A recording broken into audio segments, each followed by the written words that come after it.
ahead and remove these lug nuts and get the wheel pulled off. Let's start by removing this bolt right here, and that's going to be a 12 millimeter.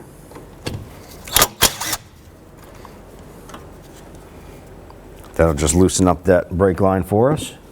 Next, we're going to remove this bolt here and this bolt here. This is going to release the brake caliper and the brake caliper bracket, and we're going to use a 17 millimeter socket on this.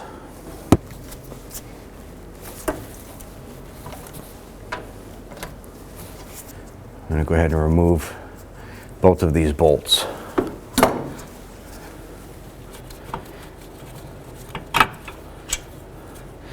Be prepared to catch that brake caliper and bracket.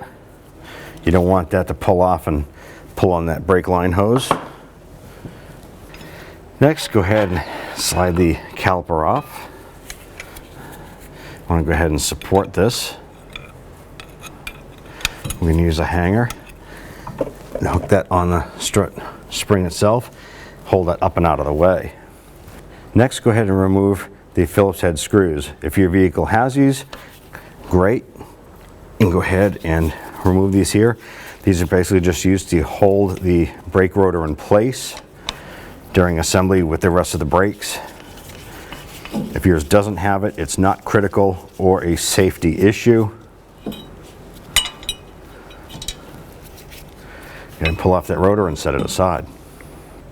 And go ahead and grab your pliers. Remove the cotter pin.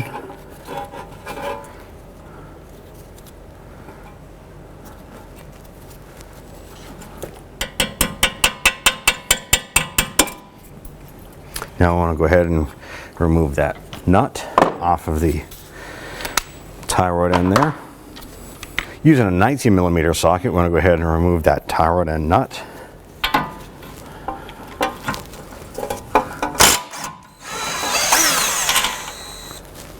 I'm going to go ahead and whack the back of the knuckle right here to release that tie rod. Be careful not to strike the tie rod there. Using a 32 millimeter socket, we're going to go ahead and remove the CV axle nut. Using a 17 millimeter wrench for the bolt head and a 19 millimeter socket for the nut, we're going to go ahead and remove the nuts off of here.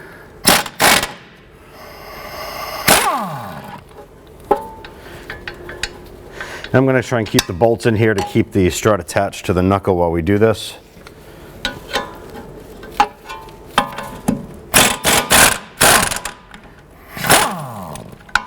All right, so we're going to use a pick to go ahead and release the clip on the ABS here.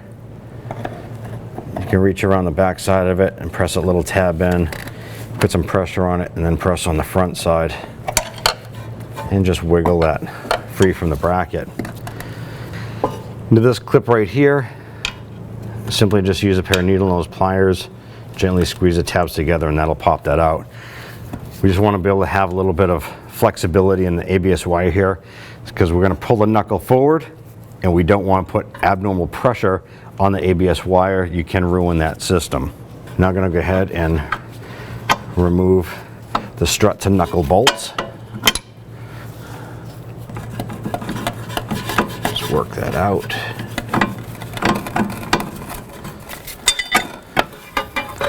And I'll be able to pull that out a little bit.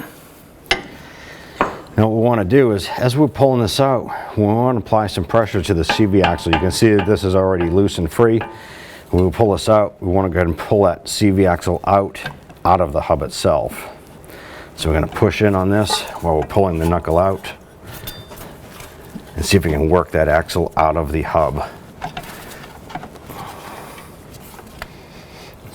I want to be careful not to catch the CV axle boot on the bottom of the strut unit and tear that boot.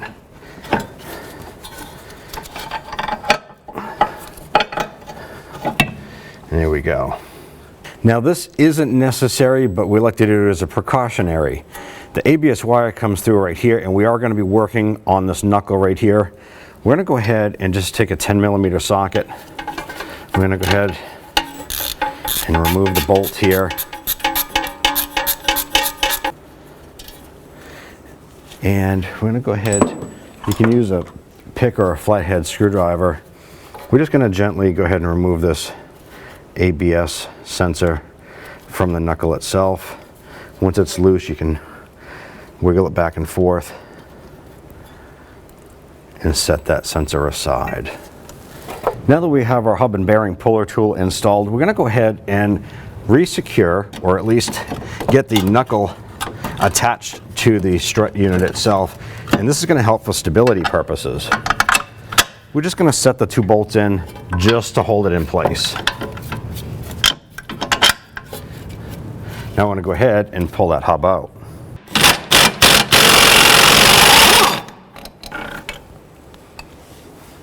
All right, we're going to use a little bit of rust penetrating fluid here, and we're going to go ahead and use a screwdriver to try and clean up around the edge.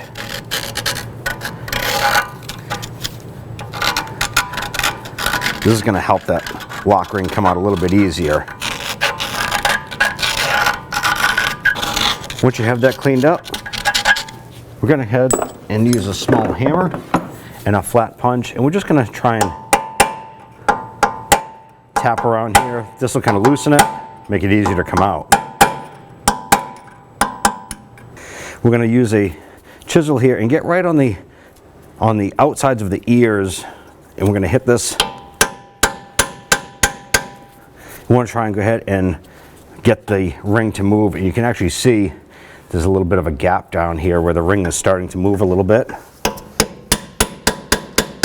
and you can see the ring moving around. So now I'm going to go ahead and use the lock ring pliers. Here we go.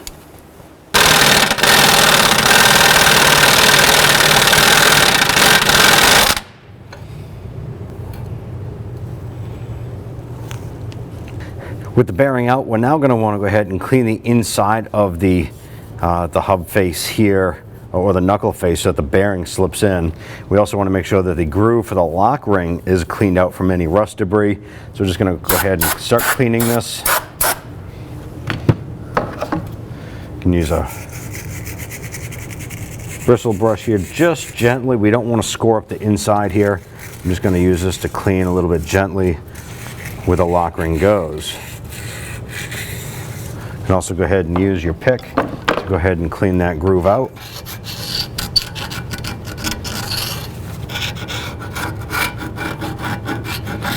That'll just make for the installation of that lock ring that much easier. Now, before you install the wheel bearing, you want to pay attention to the 2 sides of the wheel bearing. You can see that there's a black ring on this side here and a silver ring on this side. Now, this is magnetic unit for the ABS braking system to operate. So what you want to do is make sure that when you take this out, you don't put it on your tool cart, put any screwdrivers or any tools around it, or any other metal pieces, because it can cancel out the magnetic pickup on this here, and that can ruin the wheel bearing. If you put it all together, and then you might end up with an ABS light, you got to do the job over and replace this bearing again. So on installation, make sure that the black ring faces inward for your installation. And we're going to go ahead and get that part installed now. So I'm going to go ahead and crank the bearing in. Make sure that it's going in straight, and it's going to pull the bearing into the knuckle itself. I'm going to get to a point where it just kind of snugs up, and it will stop at that point. And that's it.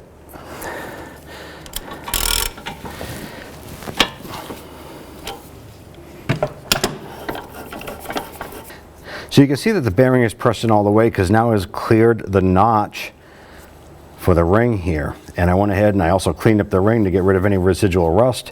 You want to go ahead and take care of that. Get the bottom in there. Pinch that, it should line right up. All right, so what I'm going to do is use a flat-headed punch right here. And I'm going to work my way just around the clip. You don't want to hit the bearing itself. We want to make sure that that C-clip is locked into place there. So just a couple taps. Make sure that's locked in.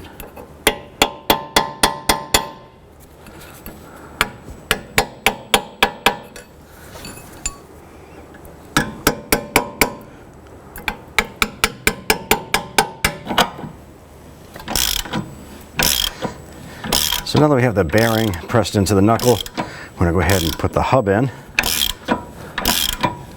All right, so you want to snug this up till the hub bottoms out and just give it a little push and you should be good. Now what we're going to do is we're going to take the brake rotor and we're going to install this. And the reason for this here is because we were working around the brake backing plate, we may have deformed it a little bit, okay? So what we're going to do is we're going to put the brake rotor on, we're going to throw these screws in, and we're going to snug them down. We're going to go ahead and rotate the rotor. We're just going to check for any type of contact that the backing plate will be coming in contact with the brake rotor. Now the nice thing about doing this here is that we don't have the CV axle installed to cause any resistance, anything like that. So we can just freely spin this. You want to go ahead and listen. Just kind of wiggle that backing plate. And you can hear it's nice and quiet. So we know that we can just go ahead and remove these screws. Or we can actually leave this installed, but we are going to go ahead and remove everything, put the CV axle in, and do our reassembly. Now that we have that rotor off, we're going to go ahead and work this here. We're going to take out the bolts here and go ahead and pull that knuckle forward. With the knuckle forward, we're now going to go ahead and grab the CV axle, bring that over, get that lined up and work that back through the new hub and bearing. And get the knuckle bolts put back in.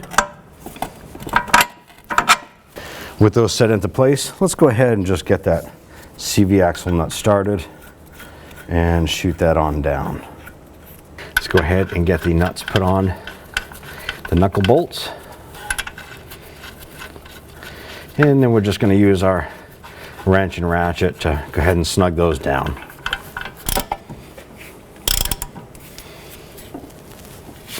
And do the same for the bottom one.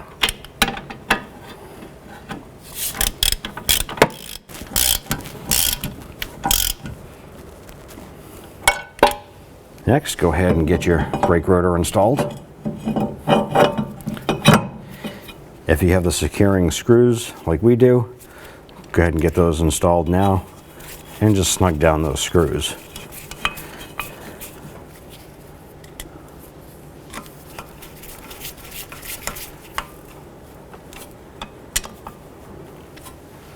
Let's now go ahead and get the ABS wire hooked up. There's a little retainer tab and a clip in the back here. Snap that in. Good, line up the side unit right here. Snap that in. I'm going to go ahead and line this up and put that in the back side of the hub itself. Now I'll go ahead and put that bolt in. That is your 10 millimeter. And we're just going to go ahead and just going to snug that down into place.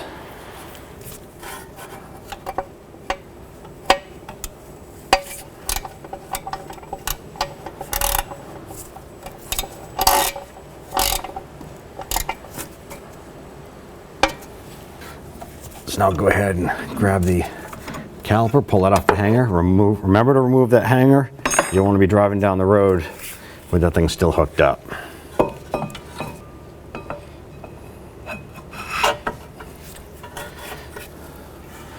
I'll go ahead and get that upper bolt started into the caliper bracket. Get that started a few threads.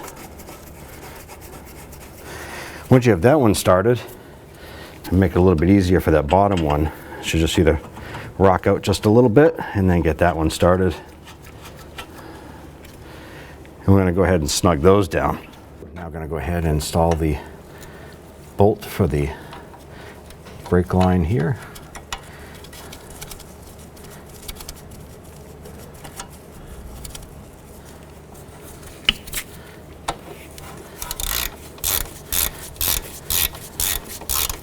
I'll go ahead and snug that down into place. Let's go ahead and get the tie rod installed. Feed that back through. Get that nut on there. I'm going to go ahead and snug that down. I'm going to go ahead and torque the caliper bracket bolt. These are going to be done to 79 foot-pounds. I'm going to do this for both of these bolts.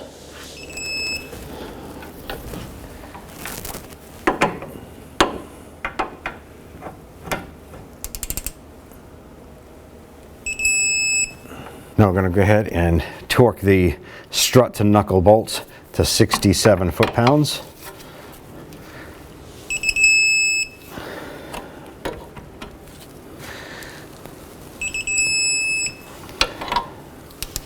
I'm going to go ahead and torque the bolt for the brake hose here. It's going to be to 16 foot-pounds. Torque spec for the outer tie rod end is 40 foot-pounds.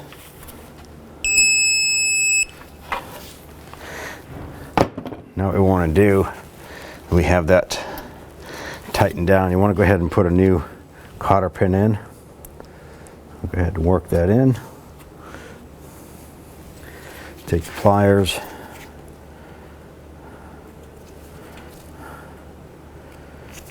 bend over one of the tabs, tap that, and then we're just going to snip off the excess.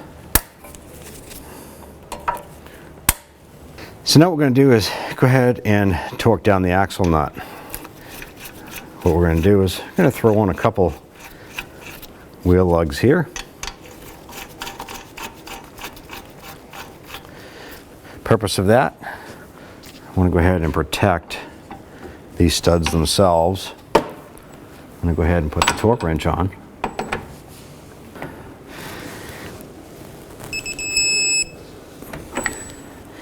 All right, let's go ahead and spin this. I'm going to pull these lug nuts off.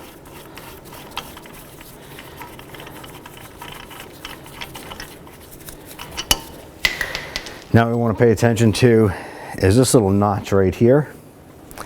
You want to take a punch. You want to go ahead and recess the nut in that particular spot there to keep that nut from coming off.